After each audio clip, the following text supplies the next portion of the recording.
Hello, and welcome again to the Executive Room podcast, where we delve deep into the minds of remarkable executives who have shaped the business world with their ideas and actions.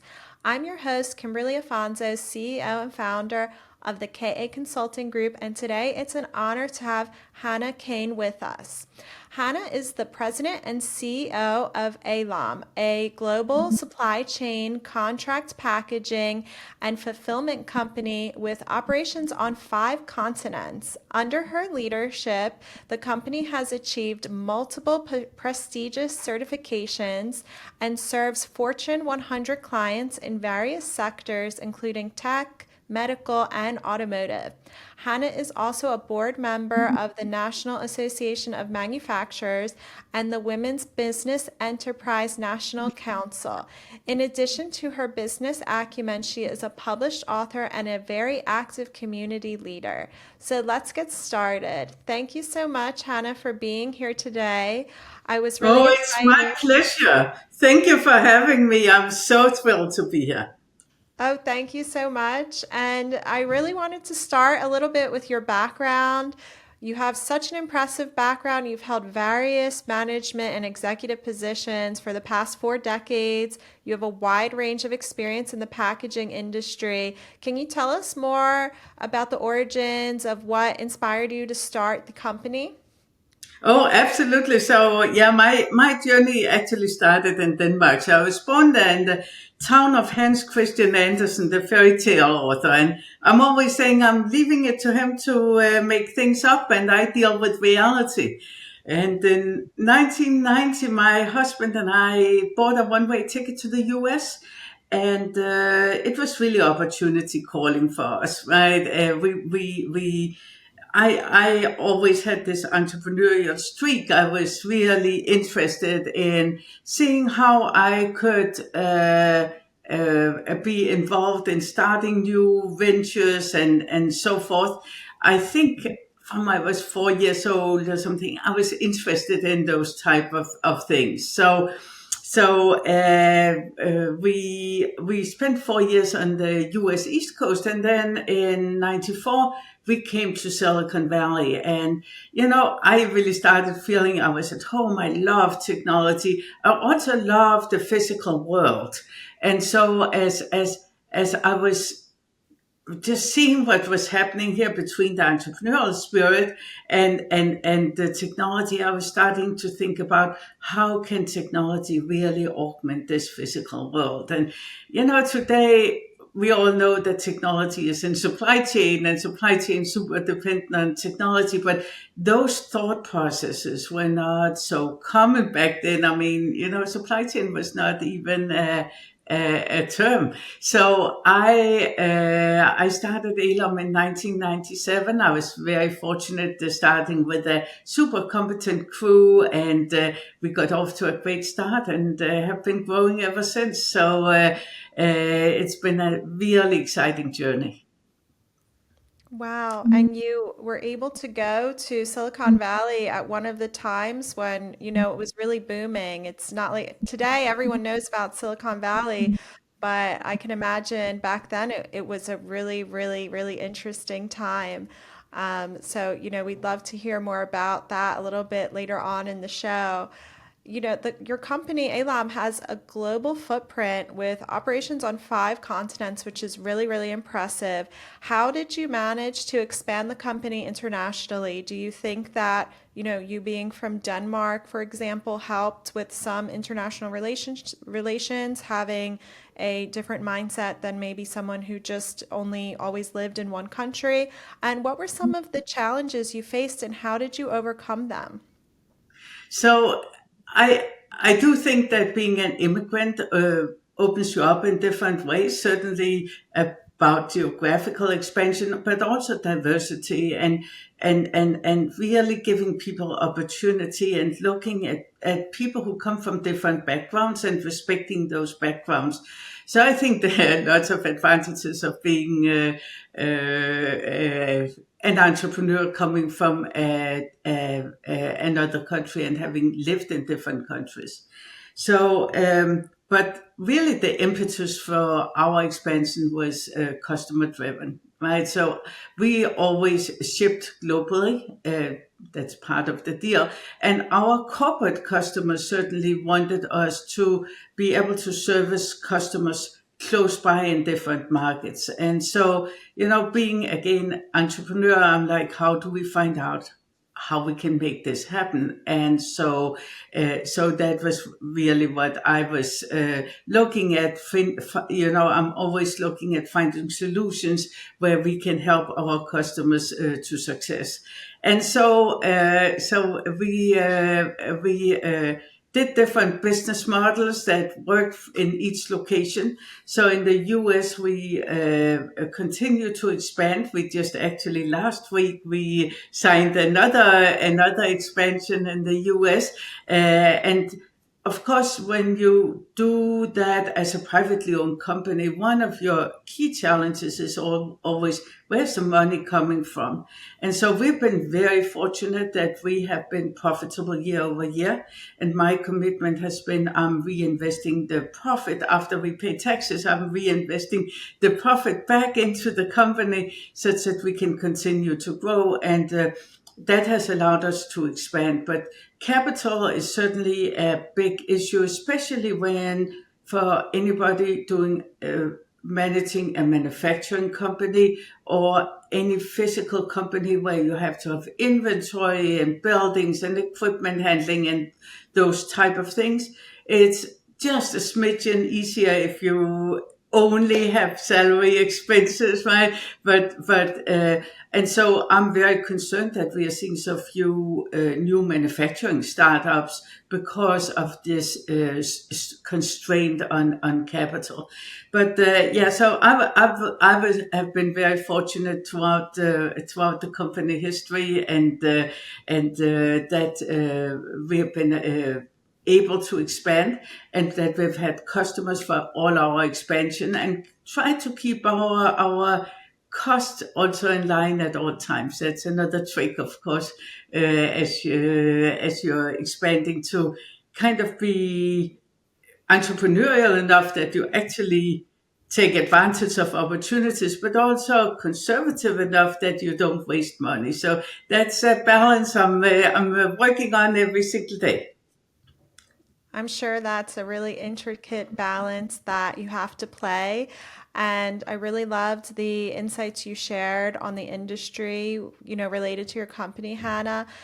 Going a little bit more into your industry, the landscape of supply chain management is continuously evolving. You mentioned some of the opportunities and challenges, what you just mentioned also about, why maybe some startups aren't opening. What do you think are some of the biggest future trends that we can look forward to?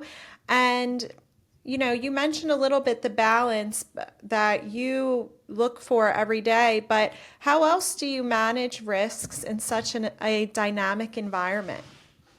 Well, I think we all bring superpowers to life, and I I think I have a superpower, which is I'm pretty good at looking around corners, right? So trying to look at what is probably ahead. I get surprised also sometimes. I didn't see the pandemic coming, for instance, um, but there are lots of trends that I'm following. I mean, so of course, right now I'm very excited about artificial intelligence and the impact it will have on all of us, and especially for anybody running businesses. So we are developing that muscle in house so that we can really leverage where we are at, and leverage this new technology such that we can continue to be a technology leader in that space. I'm also following geopolitics, right? And I think anybody who is involved in supply chain need to think about geopolitics and how all the shifts that are happening all the time impact the supply chain. And of course, one of the things we are working on all the time is to de-risk the supply chain, taking risk out of it, for instance, by using suppliers that are closer to our facilities. So right now, about 80% of our suppliers are within a 50-mile radius of our facilities. And so we are trying to take risk out of the supply chain, which we certainly encourage our customers to work with us on, such that we can have uninterrupted supply. That strategy, and also being very intimate with our suppliers, allowed us to essentially ship uninterrupted throughout the pandemic. When all the supply chains were disrupted, we were still able to work uninterrupted for our customers. So, and then of course, I think uh, regulations is another big issue when you are in supply chain, because there are regulations in all different countries, actually in many states, actually in many cities, right? So you deal with a lot of different regulations, not only for how you operate, but the product reporting and content, and also then when you transport it around, which is part of the supply chain, is transporting it. So each time you load it on a vehicle or on a ship, and each time you do a border crossing, there are lots of regulations. So we are very set up to handle the regulations, but the regulations keep going up, right? Because now there are other issues to think about. For instance, the entire ESG and sustainability movement that are triggering their own regulations that are coming in, and they are all regulations for a good reason, and we need to comply with them and be out in front of them. The other area is, of course, in data, right? So we have more and more products where that we have embedded data, right? And as we are looking at that, there are lots of data privacy and other data regulations in the world now. So that's also another level of complexity. So I think overall, if I had to sum it up, we live in a world that's getting more and more complex, and successful businesses need to be able to deal with that level of complexity. Very well said, and also very impressive what your company was able to achieve, especially in your industry during the pandemic. So, thank you for sharing that success story with us. Thank So, you. thank you. And so, shifting a little bit to your leadership experience, can you share some of the key leadership principles or values that have always guided you throughout your journey? I think I believe in bringing out the best in people and really working. First of all, I want to work with really excellent contributors and people who wake up every day and want to give their best, and then I want to give them the tools and the environment to be able to succeed, such that they can really fulfill their dreams, and get that fulfillment at work, right? So we are all working a fair amount of our lives, and we want to be really happy while we are working, right? Feel happy and fulfilled. So that's what I'm working on, is giving people tools, giving and I've got fantastic staff, so I'm really blessed. It always sounds as if I did things, but it's really my staff making me, my company, but also more importantly, our customers make really successful. And then one of the things I love about supply chain is it's a collaborative sport, right? Nobody does supply chain alone. You've got to work with others. So you work with suppliers, you work with, of course, your staff, you work with customers, you work with, a lot of companies that tie all of these entities together. And so it's very, very collaborative. And there's certainly a lot of many collaborative men out there, but I think many women bring collaboration as a superpower. And so I absolutely enjoy bringing out that collaborative spirit, and I think it's one of the superpowers of the company also is to collaborate and create that sense of how do we do that? How do we generate success for, in the end, our end user and get the product out where they want it and in the configuration they want it, and in at the retailer or wherever they want it. So that's really a big part of supply chain and why I'm passionate about supply chain. Thank you for sharing that. And as you serve such a diverse range of industries, each sector has, really its own set of unique challenges. So how do you tailor the solutions to meet the specific needs of each industry? Can you either share some examples of how you adapt processes or technologies? I know you mentioned that, you're using AI, which is a big thing right now for leaders across the board, but any other things you're doing to address the particular demands of each sector? Absolutely. So we are in four different sectors, right? So we are started in Silicon Valley. So technology was for many years where we were playing bread and butter place, and then we immigrated to automotive and medical. And we also figured out because we are really good with all these um, following processes and staying in the correct lane. So we are working with a number of very regulated industries. And so that's utilities and it's bank and insurance companies.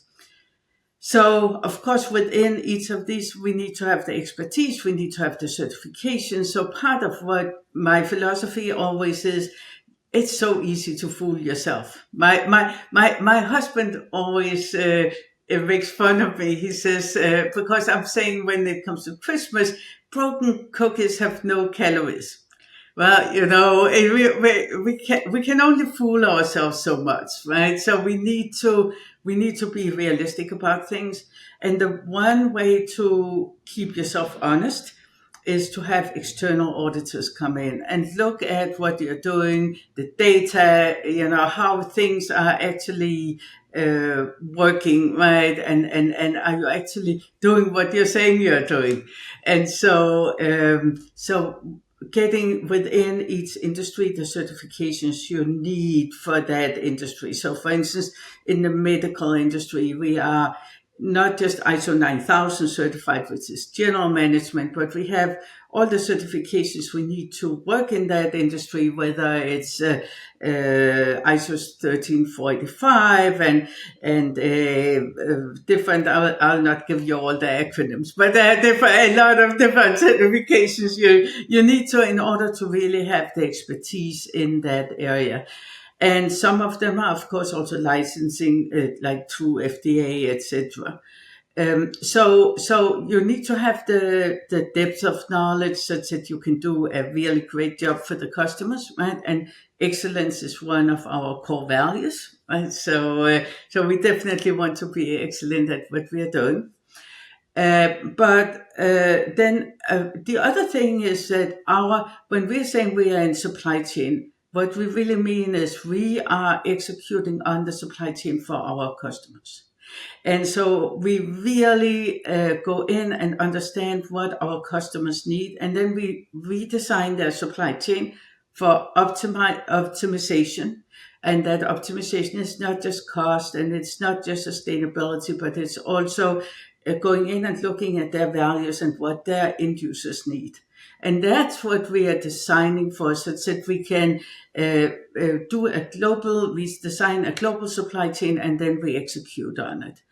That means that our systems run not just our business, but it runs individual businesses for other customers. So we run 50 or 100 different businesses on the same systems as our own financials and operational systems. So that represent a big challenge, right? So we are looking, when we work with a customer, we don't say, here's what it takes to do business with us. We say, how can we support you and how do we design things such that you are in the focus? So again, part of the vision was very customized supply chain services based on the customer. So again, I was talking about complexity before. It's it adds to the complexity certainly, but it makes it much simpler on the customer side, right? And that's what we are looking at all the time. Can we take something that's very complex for the customer and translate it into something we can execute on with excellence? So our, got really great systems people in house. We've got a great programming team in house. We are certainly, when we buy, sometimes we do buy off the shelf systems, but it requires a lot of customization. So that's what we are, what makes it super exciting to be again doing what I'm doing. I'm very, very excited about the way we can now leverage technology and the way artificial intelligence can help us. So right now we have deployed artificial intelligence in a number of different areas. It gives us nice productivity improvements. I personally think I'm getting maybe 2 hours of my time every single day in productivity improvement compared to where I was a couple of years ago because of artificial intelligence and some of the new tools I'm using. But I think that it's going to be even better for the company in the future, and so I'm super bullish on technology and the difference technology can make for all of us. Very well said, and really great to hear about all of the examples of how your company is really related to excellence, to keeping that standard. Those were really, really great examples, and also incredible to hear 2 hours per day of time. That's really inspiring, I'm sure, for a lot of other people who will listen to this episode as well. So thank you for sharing that. Are there any specific tools you personally are using that you've seen have made the biggest, difference with AI, or is it just many tools in general? I'd say for my personal productivity, I'm using perplexity.ai a lot, and I use it and quite a bit for personal purposes, right? I think that it's a fantastic tool for a number of different things. I get a lot of ideas. I get a lot of editing out of it. I do things that otherwise I would not have time to do. So that's probably my number one go-to tool right now on a personal basis. But seen from a company perspective, one of the areas we've been working on this year is certainly the advance in how cameras can detect what's going on.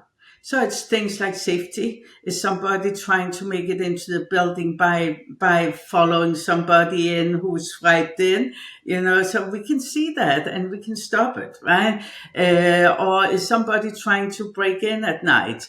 Or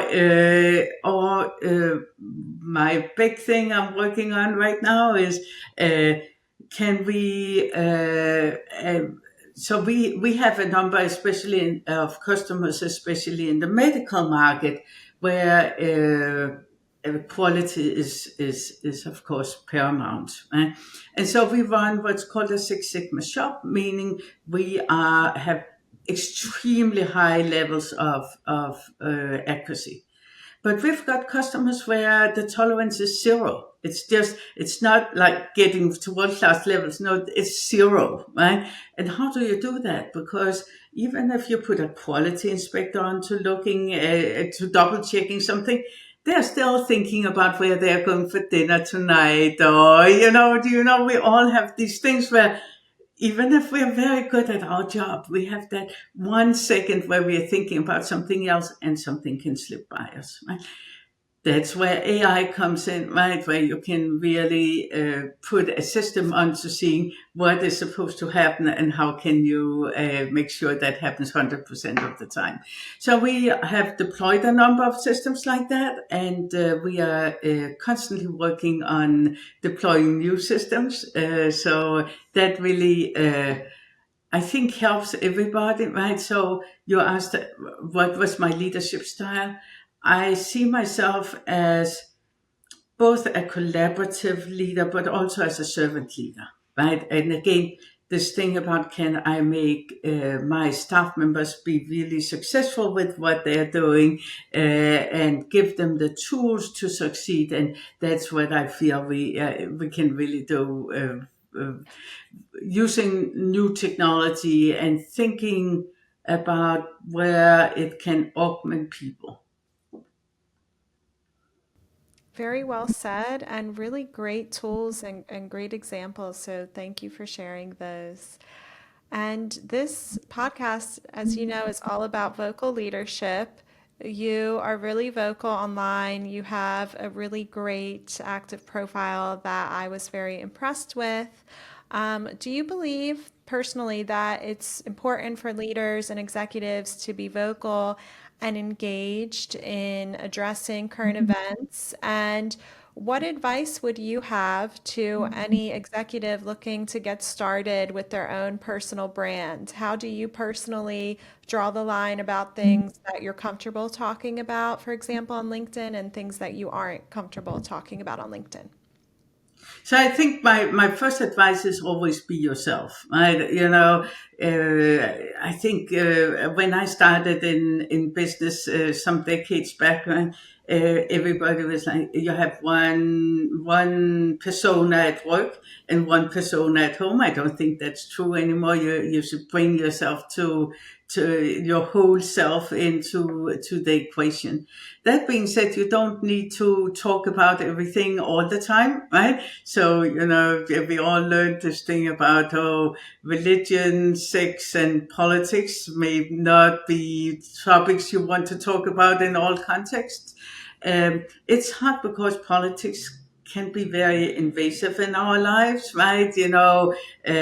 When you're in supply chain and you deal with geopolitics, well, are we doing business with Russia? Are we doing business with China? Are there tariffs? And, you skirt that issue. So I'm certainly thinking about that all the time. On the other hand, I also feel that it's important that business people are out there and talking about what they're seeing, seen from their perspective. And so that's part of why I'm part of the National Association of Manufacturers, is to be able to talk about how different regulations impact us, and how different tax initiatives may impact us. Right? So, for instance, the R&D tax credit is a big incentive for innovation in the US. And it's much less than many other big countries have. And it's been watered down recently, and that's a concern. And I want to be able to talk about those type of things. So I am selective about it. It's no, I'm a big advocate for women in business, right? So I'll talk about that also. I do know that it may be off-putting to some, but that is part of who I am. And while I talk about women in business, I'm also very conscious that there are so many men who support women in business, and I give credit to them. So it's not about, when I do my advocacy, it's not about bashing, so male bashing, or making some people feel less. It's about elevating all of us, and so I believe part of the trick or part of the solution is to be positive in your message, right? Not be negative that somebody's wrong, but more about what's the path forward.